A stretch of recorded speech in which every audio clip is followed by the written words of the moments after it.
This video is going to be all about this alto saxophone. And of course I have to feature my cup of tea as well. Oh yes, oh yes.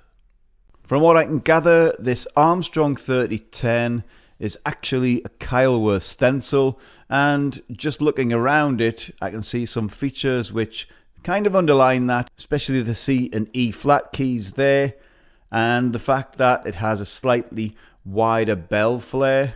Look at the bell rim.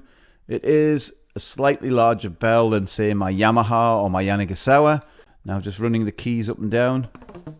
It has that popping noise, that ringing of the bell, and it's because I've just overhauled it, I serviced it, I put new pads in it. It feels a lot different to some other Armstrong named instruments which I've tried in the past, which feel, let's just say, a little bit inferior in quality. This really does feel like a level or so up from them, probably because it's made by Keilwerth, as I mentioned earlier, and that quality kind of shines through. And yes, it does feel comfortable. Now, back in the day when I was looking at things like this, say in the last century, oh, that sounds so long ago, because it is. Anyway, this would have looked horrible to me because I was not a fan of the nickel silver keys and the brass body.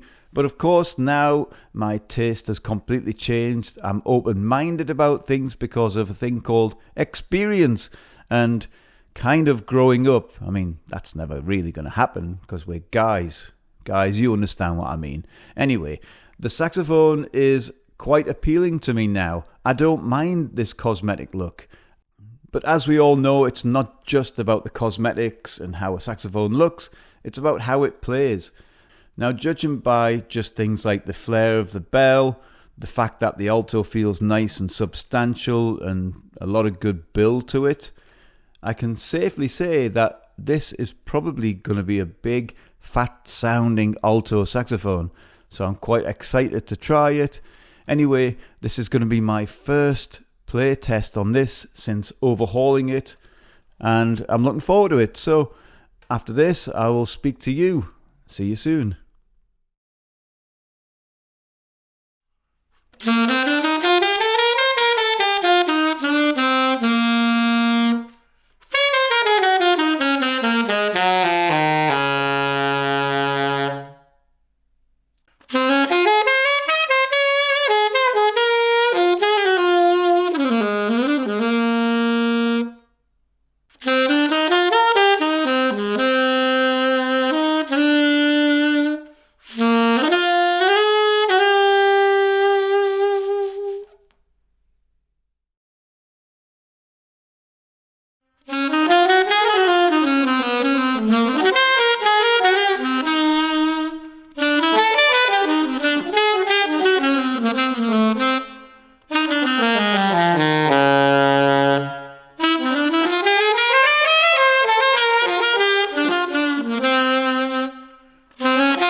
So what do I think about this? Well, it's exactly what I thought it was going to be. Big, brash, huge sound, but also quite warm as well.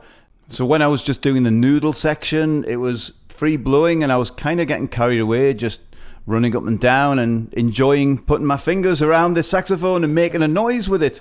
And as for the jam time, that's exactly why I chose that fusion sort of funk style, because I felt that this little baby can really deliver in that department, and it did not disappoint. It has such a nice, flexible, fullness to it. It's flexible sounding. In the noodle, it was nice and warm, but it can also scream if it wants, if you push it. Although I did kind of hold back a little bit, because of these things called neighbors, but you could kind of see where it was going.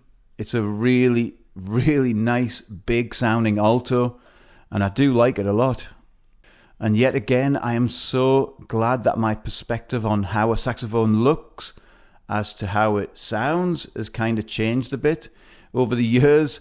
So overall, I would say this is a pretty well made alto. Feels good, it sounds good. And the other reason why I thought it was going to play exactly as I expected is because of high baffled mouthpiece with large board instrument. For me, that's always a huge winning combination. It just ticks all the boxes. It just has a big fatness in the sound and that bright edge that I like. And yet again, another saxophone which falls into my category of underdog. For me, the tone and the sound and everything about it just ticks the boxes compared to something like a 280. And yeah, Yamaha 280s, great horns, as I said, but this, I really would choose this over that. And this is not what I'd class as a beginner alto. I would say it's a serious step-up horn. And actually, I would use this on a pro gig, not a problem. I like it that much. I think it's a very good alto in its own right. It's great. It's just really good. It's made me smile almost as much as my cup of tea. So that's just my views and my thoughts on this wonderful little creature, this Armstrong 3010 alto saxophone. Yet again, something hidden in the saxophone world that you should go and check out if you get the chance. Get one set up properly, and I don't think you'll be disappointed in how it plays. Anyway, do me a favor, click on the like, click on the subscribe, and you will catch me in the next video. Have a great day.